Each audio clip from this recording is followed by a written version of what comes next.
Hace casi 4 años, en el marco del 2005, nos juntamos un grupo de personas para reflexionar en torno a lo que estaba pasando en materia de seguridad.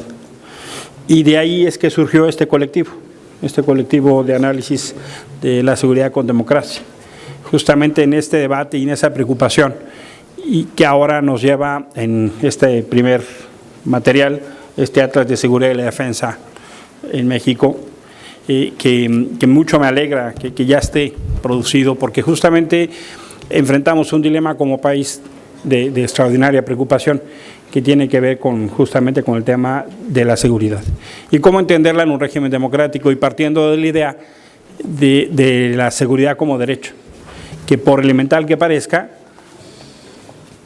es parte de las ausencias que yo observo en el debate público, justamente en esta preocupación de encontrar una permanente tensión entre el contexto que hoy vivimos, donde parece ser que ni se entiende que la seguridad es un derecho humano, obligación del Estado, y donde parece ser que estorba en la labor del Estado en contra de la delincuencia o de los distintos niveles, o al menos no solo en el discurso, sino hasta en la práctica. Hay peligrosos modelos que suponen una reducción de derechos a cambio de ofertas de seguridad. Ya no digo realidades, digo ofertas. Y pareciese detrás construirse un peligroso discurso también, donde el dilema al ciudadano es, hombre, si quieres seguridad, pues estate dispuesto a reducir a tus derechos. No te esponjes si en el camino pues tu dignidad, tus derechos sale un poco vapuleada, ¿no? ¿Qué quieres?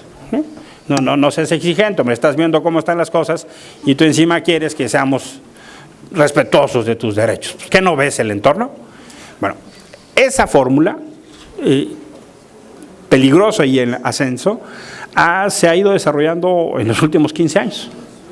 Y me parece que sí tenemos que preguntarnos como país si eventualmente la medicina que nos estamos aplicando puede estar no funcionando.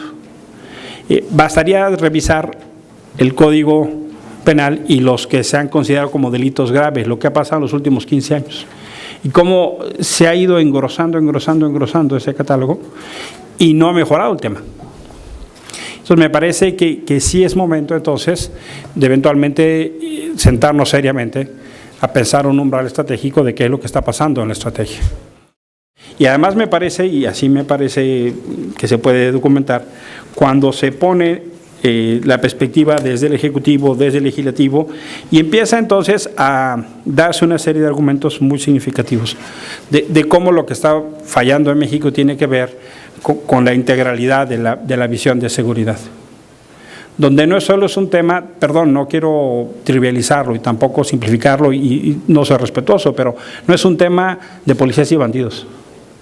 Es un tema que tiene que ver con una comprensión holística desde la prevención del delito, la procuración, administración e impartición de justicia. Y me parece que entonces, tanto cuanto sigamos poniendo el énfasis, en el tema solo de la seguridad como un asunto de policías y ahora de militares, difícilmente vamos a tener una solución integral. ¿Cómo hacemos de las instituciones de seguridad de este país, de las instituciones de justicia, instituciones democráticas? Y me parece que ahí tenemos el primer gran déficit. Las fuerzas de seguridad de este país no están concebidas como parte de las instituciones de la democracia, con reglas de la democracia y procesos de la democracia. Por ejemplo, los mecanismos que tenemos para la revisión y rendición de cuentas de la función policial en este país. Cuando uno revisa los mecanismos de control ciudadano sobre las fuerzas de seguridad, en realidad te encuentras que son mínimos. Entonces, hay un debate de cómo logramos que se entienda que las fuerzas de seguridad son parte de las instituciones de la democracia.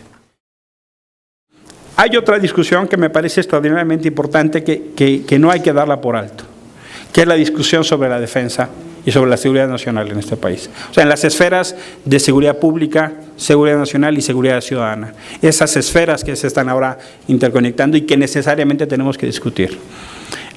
Existía en la prensa mexicana una especie de tabú o regla no escrita donde no se hablaba del ejército. Hablaba también a ese viejo regla no escrita que se ha hecho pedazos de no hablar de la figura presidencial. Hubo quienes de manera eficaz contribuyeron para que esa regla se rompiera, ¿no? Desde las últimas aportaciones de la teoría política mexicana como el ¿y yo por qué? O algunos otros parecidos, ¿no? Entonces contribuyeron de manera muy eficaz a que esa regla no escrita se hiciera pedazos. Pero ahora ya se está debatiendo sobre el ejército. Hay un debate público sobre el ejército y llegó el momento de hacer un debate público sobre el ejército, en términos de su función, de su institucionalidad democrática. Este texto empieza a hacer aportes sobre eso, para empezar a discutir de manera sentada y ordenada lo que está pasando con el ejército, lo que está pasando con otras entidades de la seguridad nacional, como la Secretaría Marina. Presenta una serie de cuadros realmente útiles en términos de presupuestos, de efectivos, por ejemplo, la discusión que existe en este país sobre los desertores del ejército. Lo que se estima es que estamos teniendo casi tanto desertores como el tamaño de los efectivos que tiene el ejército mexicano. Entonces, algo está pasando, que el tamaño de la deserción en los últimos años es equivalente al tamaño de la fuerza del ejército.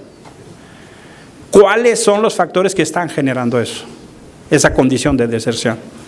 Es algo que necesariamente tenemos que estudiar, porque también lo que está pasando es que el Estado mexicano está formando cuadros para la delincuencia, ahí están los Zetas.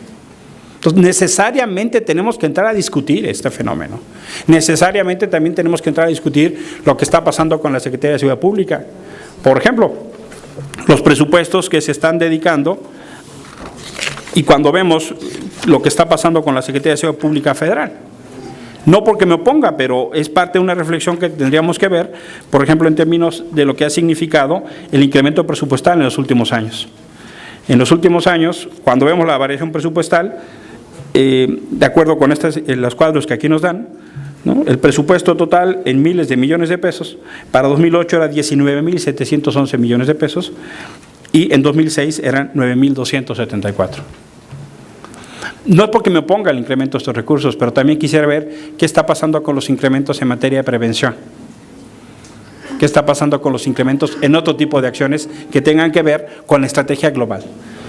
Me parece entonces que lo que pone en evidencia es que no hay una estrategia global. Me parece entonces que lo que no queda claro es cuándo se gana la guerra.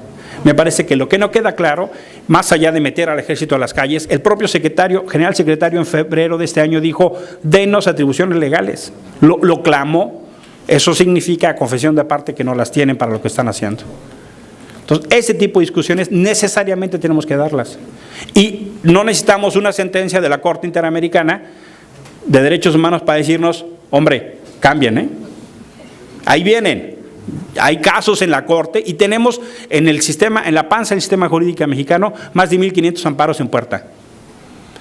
Creo que es mucho más pertinente revisar el marco legal del ejército por la vía de la decisión y de la acción que por la vía de la reacción y la negación.